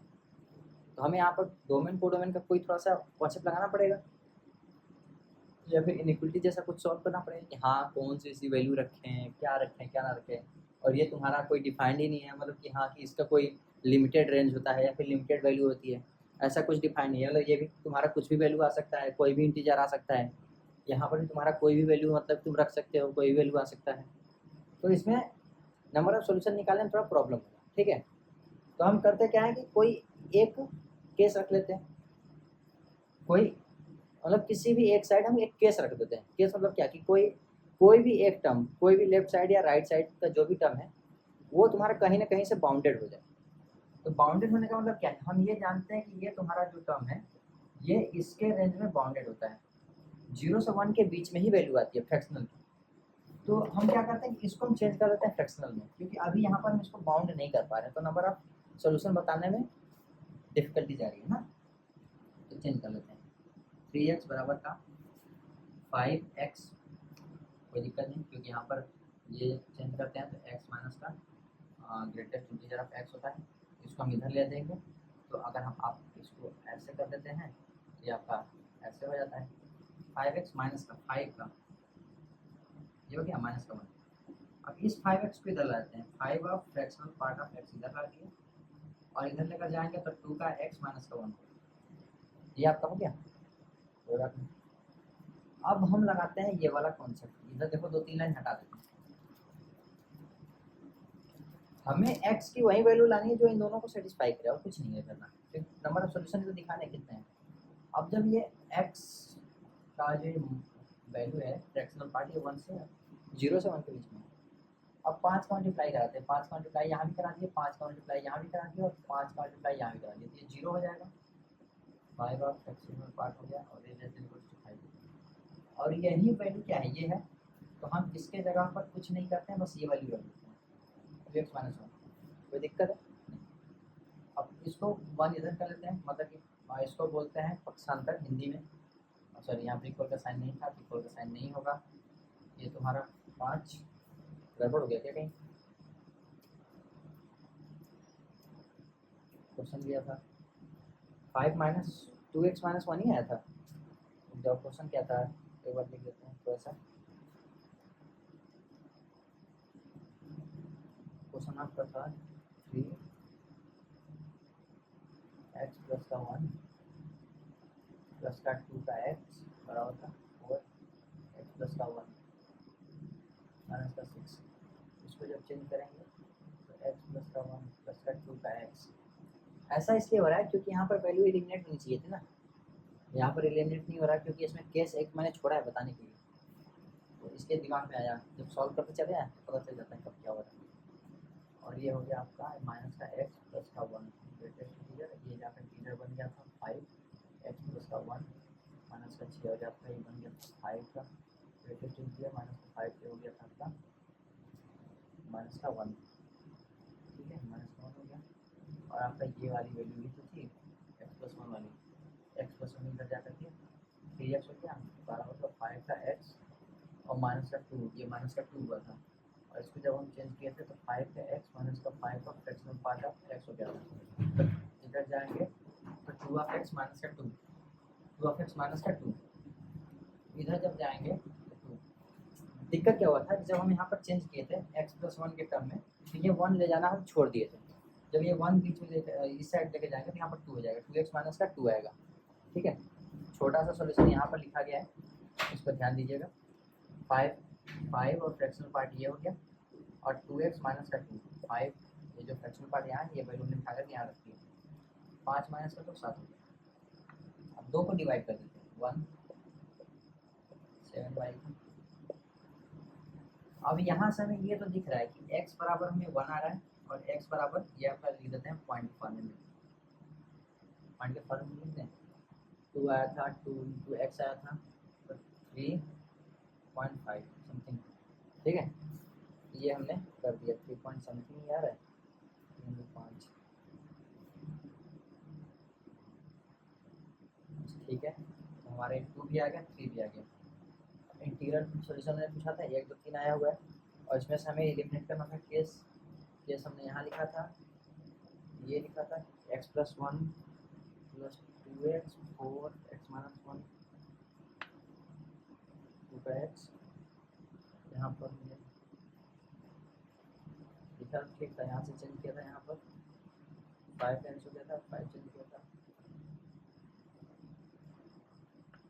5 5x माइनस 5 1 हुआ था, 2 और 1 3 हो गया था, 3 का x और 2 का x माइनस का 2 x माइनस का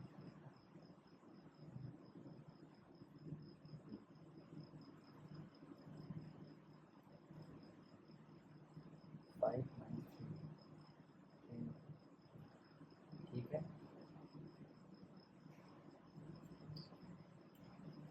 फिर से सॉल्व कर लेता ना इसको, ये केस हमारा कहीं गड़बड़ हो रहा है ना, एक एक छोटे छोटे केस को देखने में भी तो दिक्कत होती है।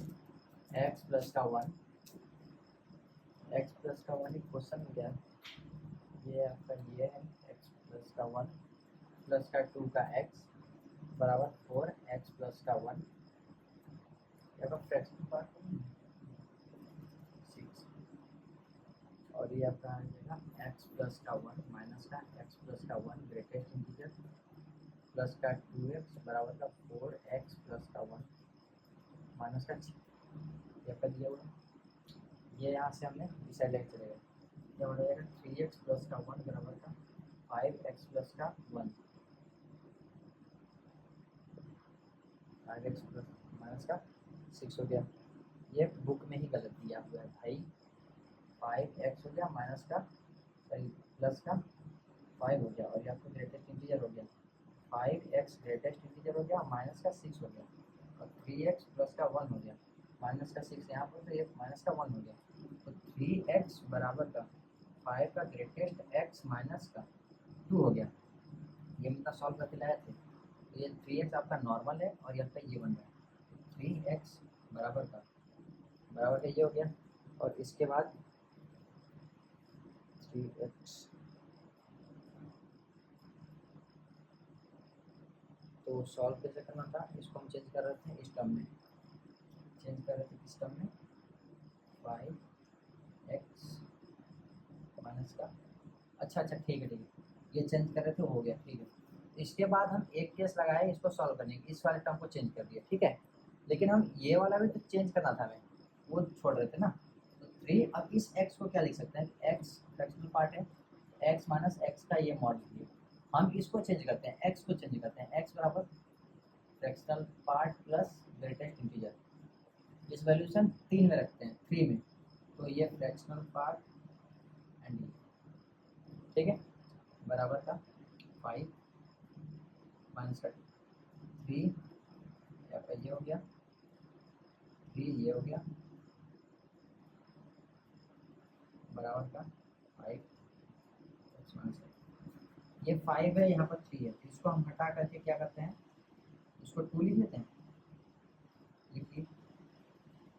अब करना क्या है कि हमने एक x की वैल्यू तो निकाल ली थी, लेकिन हमें ये केस भी तो देखना है कि दोनों तरफ अगर हम एक तरफ एक फ्रैक्शनल लगा दें, एक तरफ ग्रेटेस्ट इंटीजर लगा दें, तो हमारी वैल्यू क्या क्या आएगी, ये भी तो जरूरी है।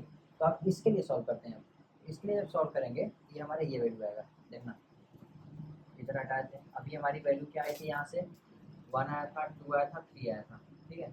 अब यहाँ पर सॉल्व करते हैं, 3x, ये पहले इसको हम हटाए थे, 1 हो गया, 0 हो गया, और इसको हम 3x लिख लेंगे, और इसको हम 3 बना देंगे, ठीक है। अब इसको जोड़ लेंगे, 2 ग्रेटेस्ट इंटीजर 3, तो ये हो गया।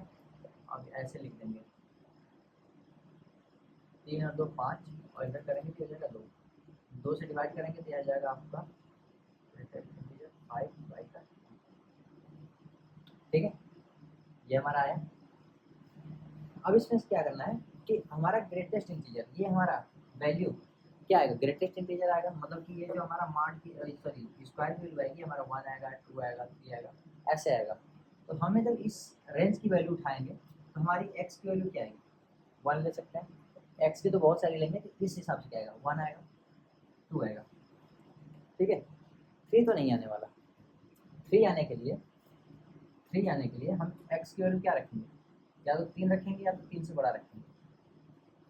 x की वैल्यू क्या रखेंगे, 3 रखें या 3 से बड़ा रखेंगे, लेकिन हमें x की वैल्यू क्या निकालनी है, इंटीग्रल निकालनी है। तो यहाँ से 1 2 3 आया, यहाँ से 1 2 आया, तो यहाँ से एक केस तो एलिमिनेट हो गया। देखिए वही बोल रहा था ना कि अगर सिर्फ आप x लेकर चलेंगे तो 3 वैल्यू आ रही है, 3 वैल्यूज आ रही है, लेकिन हमने सिर्फ एक टर्म को चेंज किया था, दोनों तरफ हमारे x के टर्म्स थे, हमने क्या किया कि पहले राइट साइड को चेंज कर लिया, इस बार क्या किया, पहले लेफ्ट साइड को चेंज कर लिया, उनमें से हमने एक वैल्यूज को एलिमिनेट कर दिया। अब उसमें करना क्या है, अब देखना है कि हमारी किस वैल्यू के लिए डिफाइंड है कि नहीं।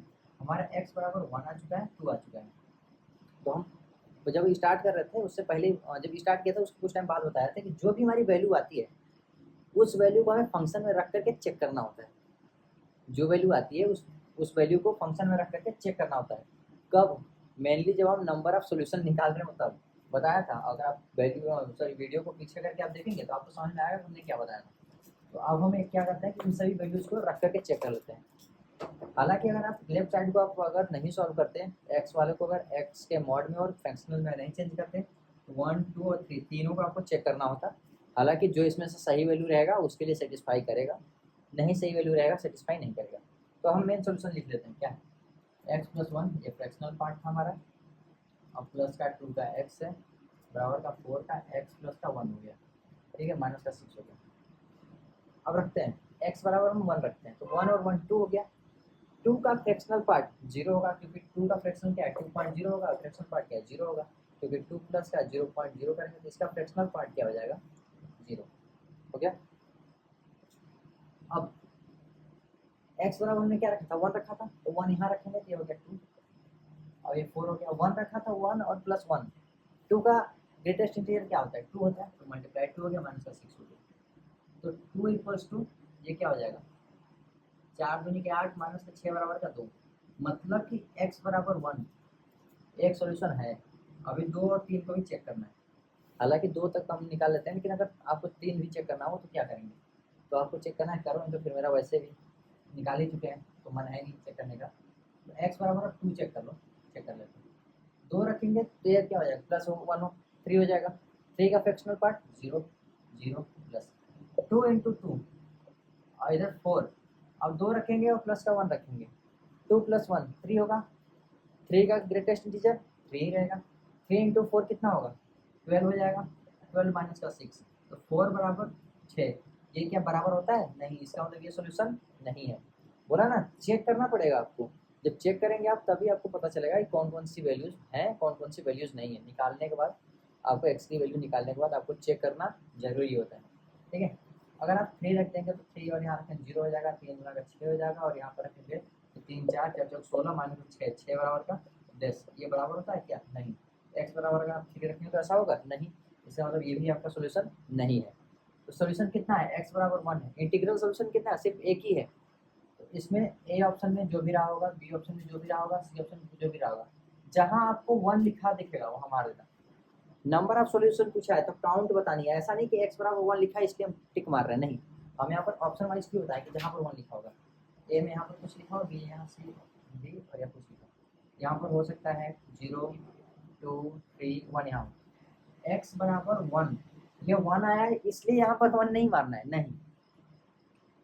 कितने सोल्यूशन है, काउंट में कितने सोल्यूशन है, x बराबर 1 पर ही एक ऐसा सोल्यूशन है जिसपे हमारा ये फंक्शन डिफाइंड हो रहा है। तो नंबर ऑफ सॉल्यूशंस कितने हैं? 1 है, इसलिए हमें इस पे 1 में टिक मारना है।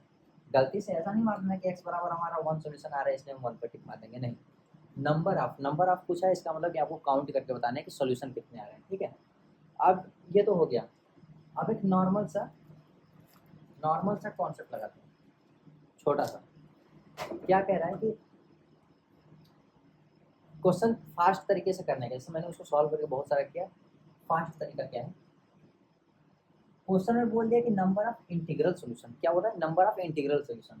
तो ये इंटीग्रल हो गया, x हमारा इंटीग्रल हो गया, मतलब x हमारा क्या है? इंटीग्रल। तो इंटीग्रल प्लस 1 इंटीग्रल ही रहेगा, उसका फ्रैक्शनल पार्ट क्या होगा? 0 होगा, प्लस 2 इंटू एक्स। अब 4 हो गया। अब इंटीग्रल प्लस 1 क्या होगा? इंटीग्रल होगा, और इंटीग्रल का ग्रेटेस्ट इंटीजर क्या होता है? इंटीग्रल ही होता है। तो इसको हम लिख लेंगे x प्लस का 1। ये हमारा ग्रेटेस्ट इंटीजर वाला नहीं, ये हमारा नॉर्मल फंक्शन, नॉर्मल ब्रैकेट है, क्योंकि इंटीग्रल है ना। इंटीग्रल का ग्रेटेस्ट इंटीजर क्या होगा? वो खुद का इंटीग्रल होगा, कोई दिक्कत नहीं। -6। अब इसको सॉल्व कर लेते हैं। 2x बराबर का 4x प्लस का 4 माइनस का 6, इसको करेंगे तो माइनस का 2 आ जाएगा, इस 2 को इधर भेज दो और इधर जाएगा तो 2x हो जाएगा। x बराबर क्या हो जाएगा? 1 हो जाएगा। मैंने वो क्वेश्चन को बीच में रोक दिया था, क्यों? क्योंकि मैं देख करके ही बता दिया था कि ये सॉल्यूशन आपका सिर्फ 1 ही आएगा और x बराबर 1 आएगा। क्यों आएगा? क्योंकि मैंने ये तरीका दिमाग में पहले से ही सॉल्व कर लिया था। ये आपको करना क्या है? बहुत बड़ा सॉल्यूशन उधर का और लेफ्ट साइड का और राइट साइड का सॉल्व नहीं करना। करना क्या है? Number of integral solution. Question में आपका आंसर छुपा हुआ है, बोला क्या? Number of integral solution. तो इंटीग्रल प्लस 1 इंटीग्रल का फ्रैक्शनल पार्ट 0 0, तो यह इसकी वैल्यू होगी 0, एक्स यहाँ पर कोई दिक्कत नहीं, 4 हो गया।